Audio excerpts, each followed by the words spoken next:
E aí, ao vivo? Será que tá ao vivo? Pra gente fazer essa live hoje sobre dificuldades e transtornos da aprendizagem. Acho que tá ok sim. Dá um oi aí pra mim, pra saber se tá ao vivo. Já falei que eu não tenho muita habilidade com Instagram, com as tecnologias aqui. Mas acho que tá ok. Alguém me avisa se tá ouvindo direitinho? Se tá tudo bem?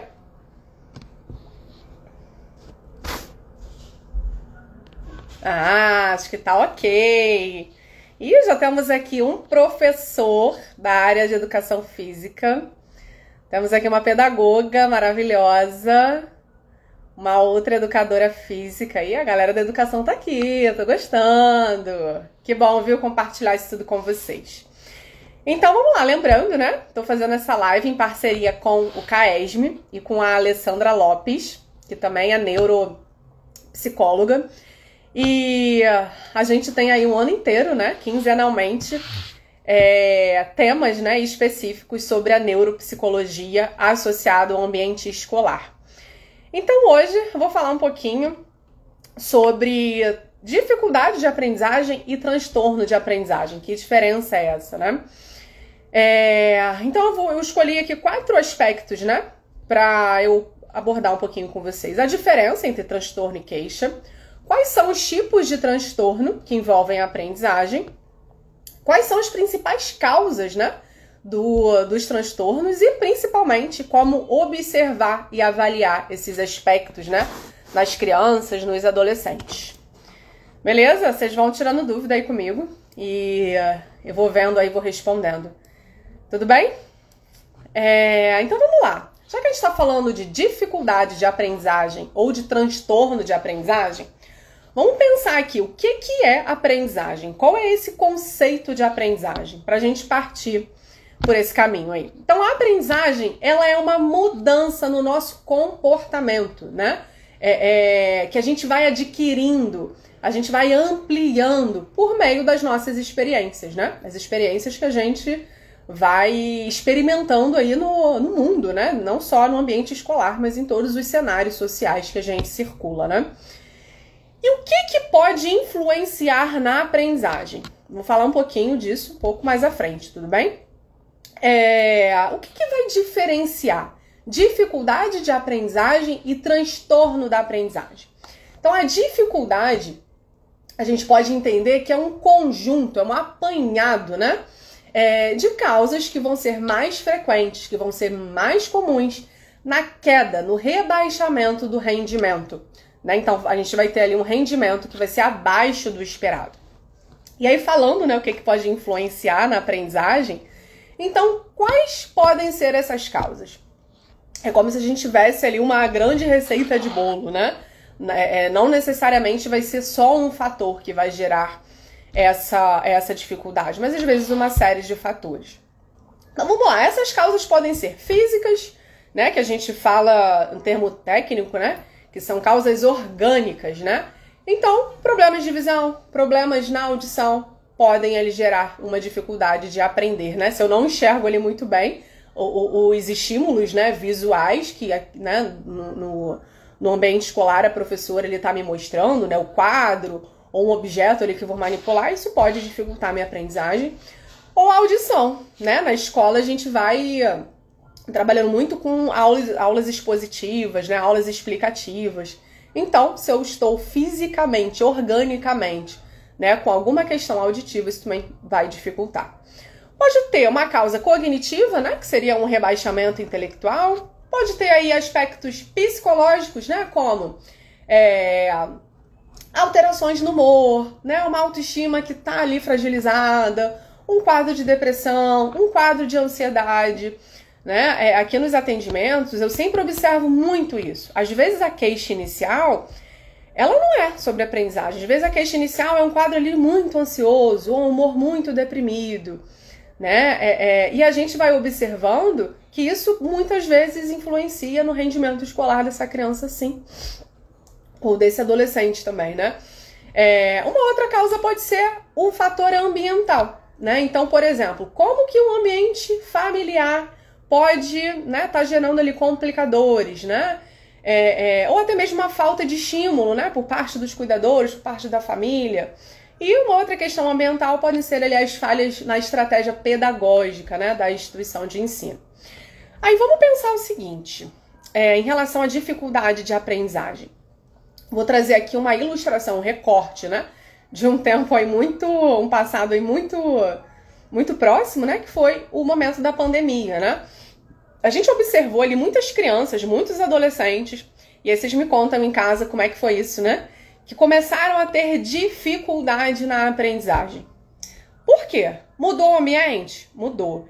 No ambiente ali familiar, será que todas as crianças, todos os adolescentes tinham a ferramenta, né, tecnológica adequada para assistir a aula? Será que tinha um ambiente da casa favorável para esse aprendizado, né? Uma criança num computador, o outro irmão no tablet assistindo aula, o pai trabalhando ali numa outra ferramenta tecnológica no home office, o cachorro latindo, o vizinho cantando pagode. Então, assim, será que eu tinha um ambiente favorável para esse desenvolvimento da aprendizagem? Em alguns casos, né, a gente de fato não tinha. A gente, né, no tempo de pandemia, o ambiente da casa era o mesmo ambiente para estudar, para dormir, para comer, para brincar, para conviver. Então, olha o quanto que, né, esse ambiente pode influenciar, né, positivamente ou negativamente nesse desenvolvimento da aprendizagem.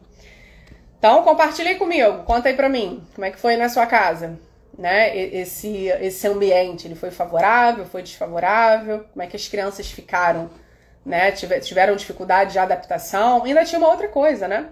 As equipes pedagógicas, elas também estavam se adaptando a essa metodologia, né? Desenvolvendo ali a melhor forma, né, de passar esse conhecimento para esses alunos.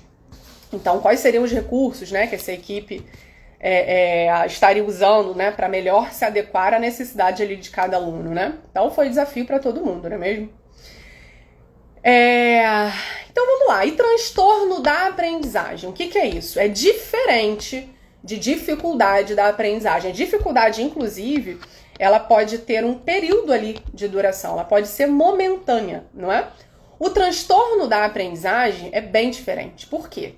Porque ele afeta o nosso sistema nervoso central, então ele tem uma ordem que é neurobiológica, né? Então a gente diz que é um transtorno do neurodesenvolvimento.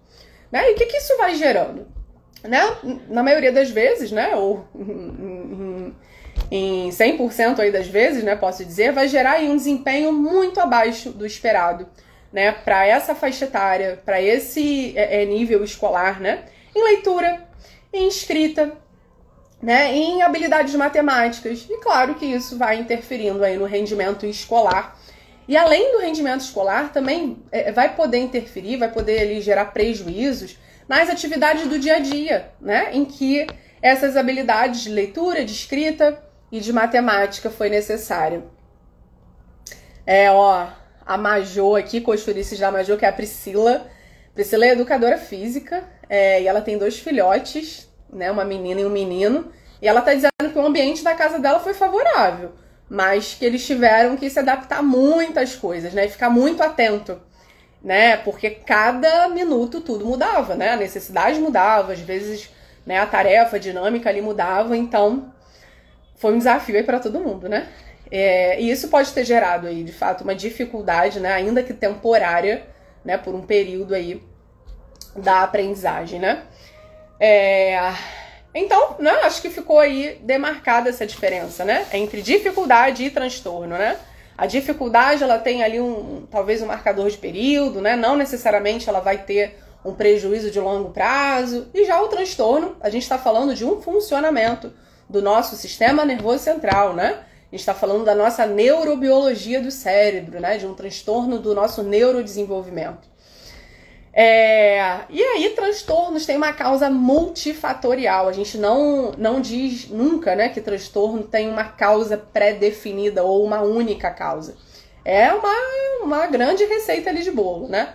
Mas tem principalmente um fator genético. Né? Além do fator genético, a gente pode falar sobre os fatores biológicos, os fatores, né, cognitivos, ambientais E uma coisa importantíssima, esses prejuízos são persistentes, eles são de longo prazo, eles não são momentâneos. Então, o que causa um transtorno, né? São todos esses elementos somados, né? A gente não tem aí uma única causa específica, né? E aí, o que se enquadra entre transtorno e específico da aprendizagem? A gente pode citar 3. A dislexia, a disgrafia e a discalculia. A dislexia, assim, na minha prática clínica é o que é mais comum, né? A disgrafia, a dislexia, eu vejo com menos frequência, né? Então vamos lá, o que é a dislexia, né? São prejuízos que a criança vai ter na leitura. E a gente precisa especificar que tipo de prejuízo é esse. Se é nessa precisão na leitura de palavras, se é na velocidade dessa leitura, ou se é na fluência, né? Se essa leitura está sendo fluida. Ou se esse prejuízo está na compreensão, não é? Do que essa criança está lendo, ela lê e compreende, né? Ou ela tem até uma fluidez ali na leitura, mas não tem uma compreensão, né? Normalmente essas coisas, né, esses prejuízos estão aí intrinsecamente aí relacionados, né? Eles acabam ficando ligados aí, né? Na dislexia também costuma acontecer o que a gente chama de processamento fonológico, né? O que é isso? Não se trata de uma lesão ali, né? Não se trata aí de uma lesão, né? Mas sim de algo desse processamento mesmo, né? Então, o que costuma acontecer? Aí uma discrepância entre grafema e fonema, né? Isso a gente começa a observar muito ali no início da alfabetização, em que são apresentados para a criança as letras, os números, né, as vogais, as consoantes. A gente já começa a observar ali essas dificuldades, né? Em relação à disgrafia, a gente já fala aí de uma dificuldade, né, de um prejuízo na expressão que é escrita, né? Então é um prejuízo na escrita. E aí, novamente, a gente precisa especificar que tipo de dificuldade é essa, que tipo de prejuízo essa criança está tendo, né? Se é na parte da ortografia, se é na parte da gramática, se é na parte da pontuação, né? Ou se ela está ali com maior prejuízo na clareza, na organização ali, né? Dessa expressão, né? Na hora dela passar ali as ideias dela para o papel, se ela consegue, né, de fato ter essa clareza. E aí, eu vou trazer para vocês um dado estatístico importante, né? Quando a gente fala de transtornos da aprendizagem, a gente também enquadra eles, categoriza eles entre leve, moderado e grave, não é?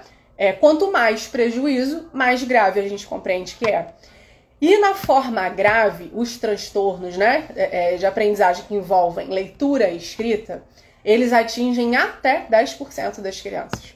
Né? Então, olha o nosso ponto de atenção aí, né? 10% é um percentil aí, uma porcentagem significativa, né? E de forma... não, desculpa. Eu acho que eu me atrapalhei aqui nos termos, né? Ó, atenção aí. De forma mais grave, né? Não é de forma mais leve. De forma mais grave, atinge 10% das crianças, né? E o contrário, né? Que eu falei, de forma mais leve, pode chegar até mesmo a 25% das crianças, né? Que são aí, que tem esse transtorno desenvolvido, né? E aí, como eu falei, né? Como a gente começa a perceber isso no início da alfabetização, olha a importância aí da escola, né? Desse espaço escolar estar muito atenta a esses aspectos, né? Do desenvolvimento.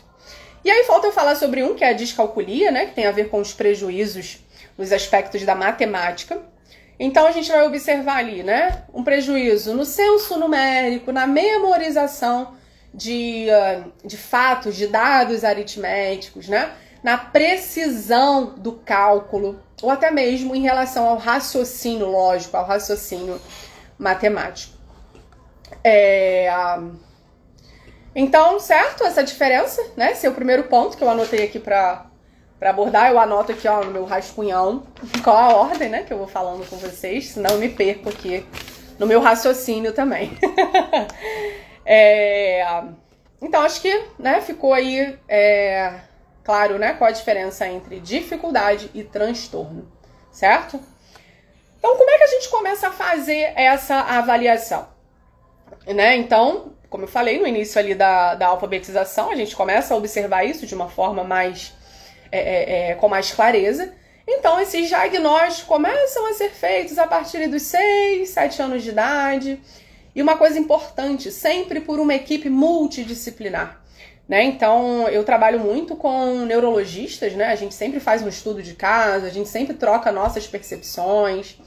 E aí, uma coisa importante nisso, né? Eu me considero, assim, uma psicóloga de muita sorte, porque eu tenho médicos neurologistas, né? Neuropediatras, que são muito parceiros, né? Para discutir esse caso, para a gente pensar ali, né? A intervenção medicamentosa sempre é uma decisão do médico, né? Mas o médico, como eu tô toda semana com a criança, e o médico não, o médico sempre, né, pede o meu relatório, pede ali para me ouvir, para eu contar um pouquinho dos avanços, né? Ou dos não avanços, né? Das dificuldades que se mantém sobre aquela criança.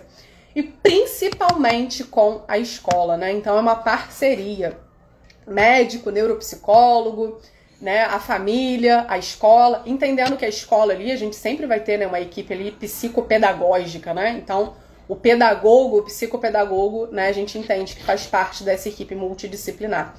E também, gente, importante nesses casos, né, de disgrafia, de dislexia, né, uma avaliação e acompanhamento com fono. Eu não abro mão disso, porque lembra do processamento fonodiológico, né? Então, né, é um trabalho que eu não vou dar conta de fazer, nenhum neuropediatra vai dar conta de fazer. Né? Então, olha a equipe multidisciplinar aí aparecendo. Uma outra coisa importante, na grande parte das vezes, eu também peço né, de acordo ali com o exame clínico do paciente, que eu vou avaliar, o médico vai avaliar, eu também faço um encaminhamento para nutricionista. Por quê? Às vezes tem alguma vitamina ali que está em deficiência, né, que também vai dificultar ou favorecer esses aspectos da aprendizagem, né? No cansaço, na disposição cognitiva, né? Na disposição mental para sustentar ali, né, por algumas horas esse esforço mental, né, que é necessário para a aprendizagem escolar. E aí, junto com essa equipe multidisciplinar, o que a gente faz na avaliação? Observação clínica, né, no espaço do consultório.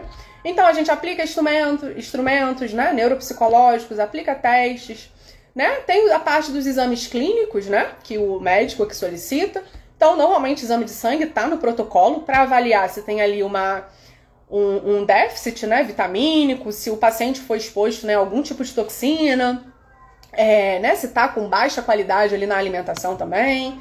E, sem dúvida alguma, né, exame auditivo e de visão. Normalmente, as escolas pedem, né, no início aí da alfabetização, vocês que têm filho aí, né, que já estão na alfabetização ou que já passaram por essa etapa, vocês certamente sabem que esses exames são pedidos pela escola, né?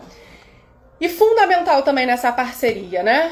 Profissionais da saúde e escola. Os registros escolares, os portfólios, isso é material riquíssimo pra gente. Porque a partir disso, a gente vai vendo ali a curva, né, desse desenvolvimento ou o que tá difícil nesse desenvolvimento, né, dessa aprendizagem. E outra coisa que a gente considera na avaliação é o relato, né, a entrevista com os pais, com os cuidadores, né, a babá, a avó, a tia que fica, certo? Então, é um trabalho aí longo e um trabalho em conjunto. Certo? Então, ó, abordei o segundo ponto, que é os tipos, né, de transtornos que envolvem a aprendizagem. Então, falei de dislexia, disgrafia, descalculia. E outro ponto aqui que eu separei as principais causas, né, já falei.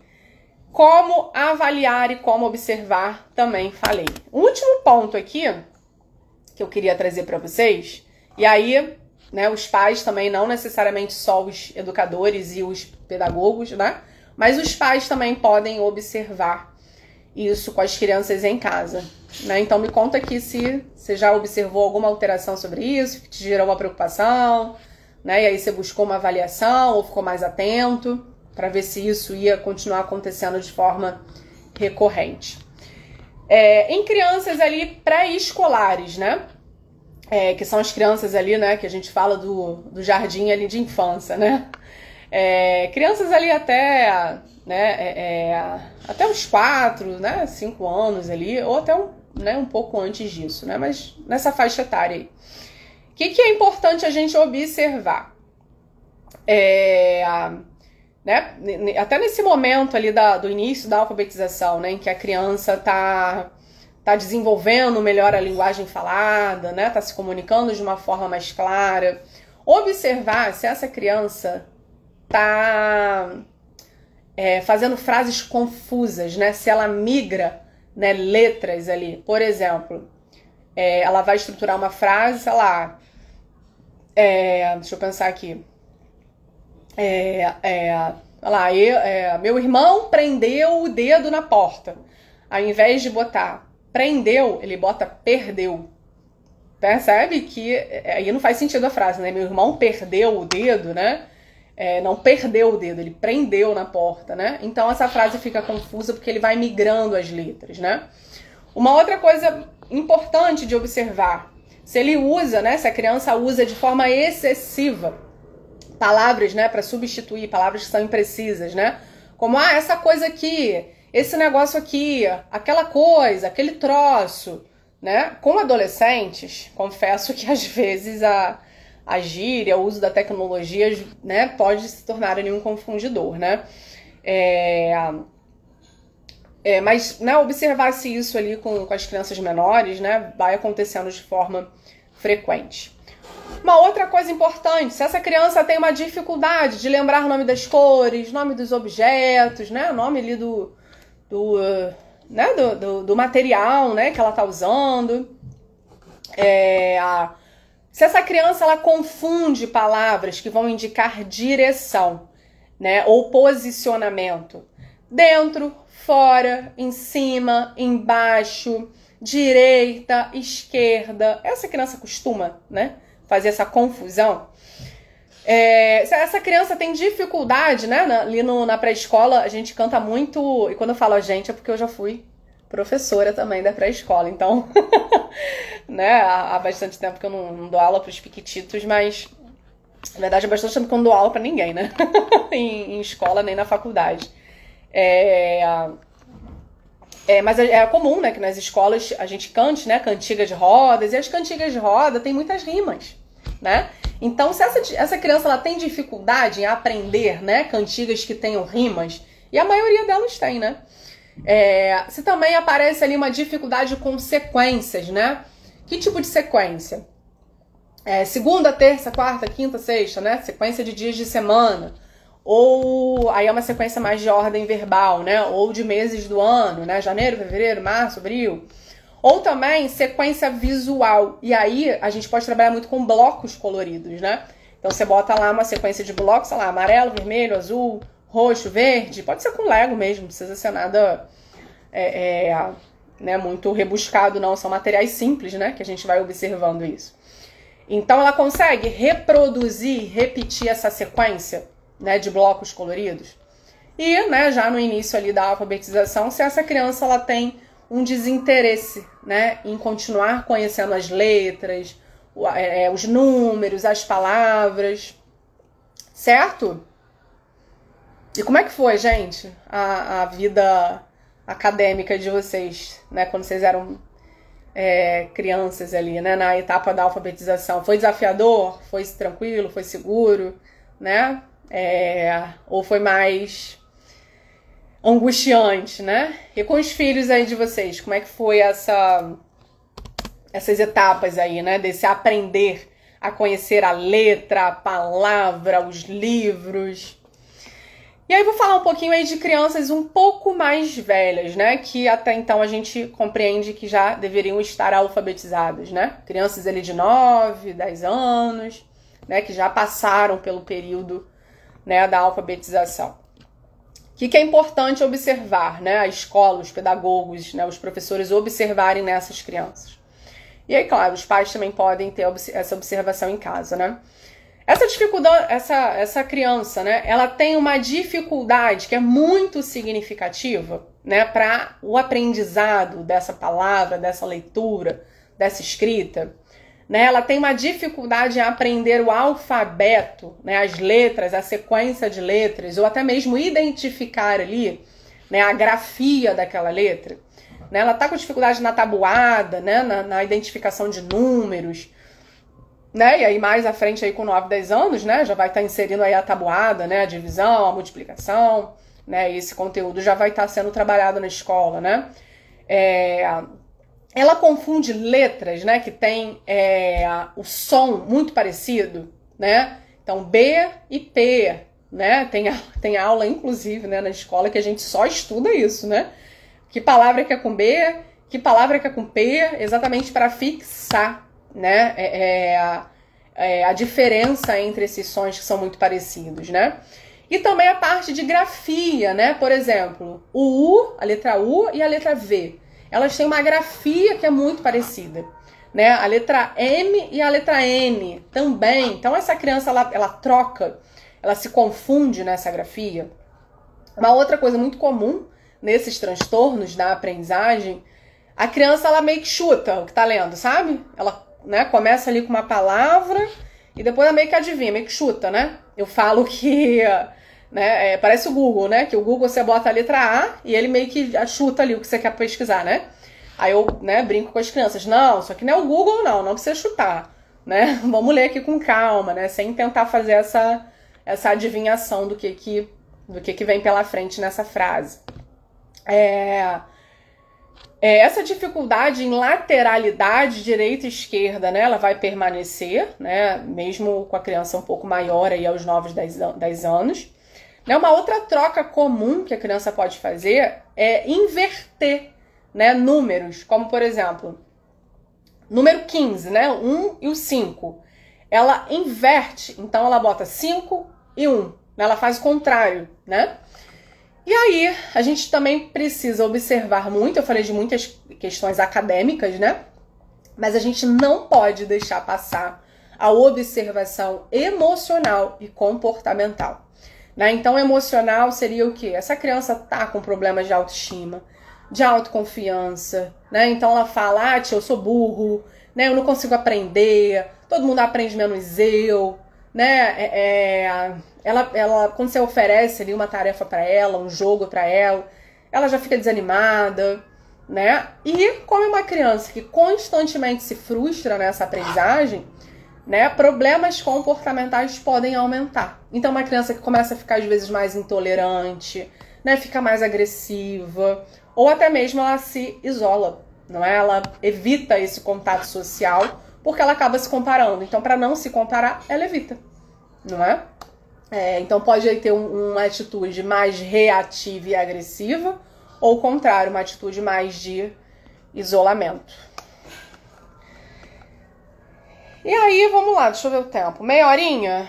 Então eu vou encerrar aqui a conclusão da ideia, né? E vou dar algumas orientações, né? Que talvez sejam necessárias aí, tanto para, né, principalmente para as equipes, né, pedagógicas, que é o grande foco aí das lives, né, que eu e a Alessandra estamos fazendo, mas também para as famílias estarem atentas nisso, né? Então, primeira orientação, a gente, né, tem que ter muito cuidado, né, nessas observações, nessa avaliação, para identificar precocemente se há esse transtorno da aprendizagem, né? Porque isso vai facilitar o resultado do acompanhamento. Então, quanto antes a gente fizer os estímulos, né, necessários, esse resultado também vai favorecer, né, que essa criança aprenda, né, essa leitura dessa palavra, né, o desenvolvimento dessa escrita ou dos aspectos da matemática. Então, quanto antes a gente identificar, antes a gente começa a tratar e antes essa criança vai ter resultados, né? Então, a condução do professor, né, da equipe pedagógica também precisa estar, né, embasada e fundamentada nessa investigação. E a gente vai precisar ali, né, no contexto escolar, investir na qualidade do aluno. Lembra que eu falei da autoestima? Né? Então, a gente vai precisar, no ambiente escolar, dar essa atenção, né, devida, essa atenção direcionada a essa autoestima desse aluno, né? Que, na maioria dos casos, costuma ser muito baixa, porque ele se compara, né, né, ele vai se sentindo inferior ali, né, porque os amigos estão desenvolvendo a aprendizagem e ele, né, se sente para trás. certo? Então, né, essa condução aí do professor, né, do pedagogo, nessa investigação e também investir ali na qualidade desse aluno, né? Uma outra orientação é desfazer os estigmas, né? Ai, fulano é preguiçoso. E, né, a gente sabe que as crianças às vezes são muito diretas, né, na fala dela, né? E às vezes essas falas são muito ofensivas, né? Então, fulano é muito burro, fulano é muito preguiçoso, né? Então a gente desfazer esse estigma até mesmo com outros alunos, né? Que não, fulano não é burro, né? Ele tá com uma dificuldade, ele tem ali um transtorno, né, desenvolvido, e não é burrice, isso não tem a ver com burrice, ok? E, por último, sempre orientar a família nas estratégias que vão ser usadas na escola, né, que vão ser adaptadas para cada aluno, para cada caso, né, mas que vão precisar ser estendidas também para o contexto da família. É isso? Deixa eu ver se eu esqueci de mais alguma coisa. Uma coisa importante que eu não falei, né? Quando a gente fala de TDAH e autismo, a gente não considera, né, na psicopatologia, né, nos manuais de psicologia e de psiquiatria, que TDAH e autismo é um transtorno específico da aprendizagem, não. TDAH e autismo são, sim, transtornos do neurodesenvolvimento, mas não necessariamente são transtornos que vão gerar ali, né, uma dificuldade de aprendizagem. Pode gerar? Pode. Né? Porque às vezes a dificuldade é outra, né? A interferência é outra. Às vezes né, no caso do TDAH, né, às vezes é muito relacionado à atenção, né, a se manter em tarefas que exijam maior esforço mental, né, a funções executivas, a velocidade de processamento, enfim. Mas não necessariamente, né, o TEA e o TDAH, né, o transtorno espectro autista e o TDAH, vão interferir no processo de aprendizagem. Algumas vezes sim, algumas vezes não, né? E aí, né, a gente separa, né, o que é transtorno específico da aprendizagem, o que é TEA e o que é TDAH. São coisas diferentes, mas todos esses são transtornos do neurodesenvolvimento. Beleza? Então, 35 minutinhos. Acho que ficou ok.